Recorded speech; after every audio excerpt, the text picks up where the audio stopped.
giila o gihatagan og pasidungog sa pangagamhanan lokal sa Dapitan. Silang mga taga-Dapitan nga dako'g gikatampo aron maila og makab-ot sa syudad ang karong giila nga Shrine City of the Philippines. Gikan sa pagkahimugso ni iniisip usa ka syudad tuig 1963 hangtod na karon tuig 2023 nga nahimo nang usa ka moderno ug malamboong syudad ang Dapitan nga gisugdan dihang niabot ug nipuyo ang nasudnong bayani nga si Dr. Jose Rizal. Rizal, being a licensed land surveyor, saw promise in this land and applied everything he knew to make this place of exile into a better place. Fast forward to 2023. From a remote and sleepy town, Dapitan has become a city rich in history with world-class entertainment and recreational facilities, competitive educational institutions, and healthcare programs. Progressive, while retaining its quaint and laid-back charm and preserving its important customs and traditions. Today, we honor the legacy of one of the Philippines' greatest heroes, Jose Rizal, with the Dapitanon Award, which recognizes exemplary individuals who have demonstrated the ideals of Rizal and exemplified service to the country and its people. We are proud to honor Rizal's memory and to recognize those who share his commitment.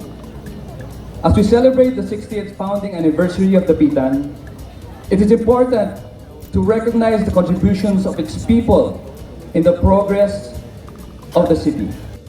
Unang gipasidunggan ang pamilya sa mga Dapitanon nga naghago aron mamahimong usa ka syudad ang Dapitan gikan sa usa ka munisipalidad niadtong pitsa 22 sa Hunyo tuig 1963 pinaagi ni Pangulong Diosdado Macapagal. Sila Justice Florentino Sagin, Governor Leoncio Hamoy ug Florentino Cad ang nagtinabangay pagpasabot sa mga residente kaniadto nga magkahiusa sa tinguhang himuong usa ka syudad ang Dapitan isip usa ka makasaysayanong lugar. It was quite a nice, pleasant surprise, and it's a great way to, I guess, honor my grandfather, who we do remember a lot of, because I did spend my summers here, and I grew up in Manila, but every summer we would come here because my grandmother would have all of us, and we would all go to the park, you know, the shrine of Rizal. That's where we would have our picnics.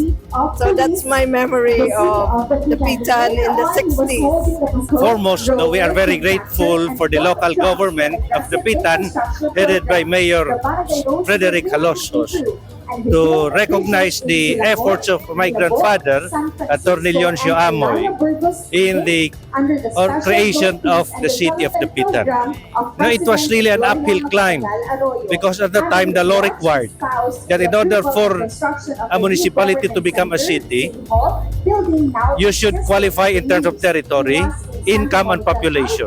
And Dapitan only qualified in terms of territory. Yes, but because of the historical significance, even if we lack the requirements of the two income and the population, we still became a city much earlier than the progressive city of Dipolo. Karong tuiga, anaa sa 23 ka mga Dapitanon ang giila o gihatagan sa pasidungog sa lokal nga panggamhanan sa Dapitan aron kinasing-kasing silang mapasalamatan sa ilang mga maayong buhat ug nahimong kontribusyon para sa syudad. Dai na Giastro, Newsline Philippines, Province of Zamboanga del Norte. Stay safe.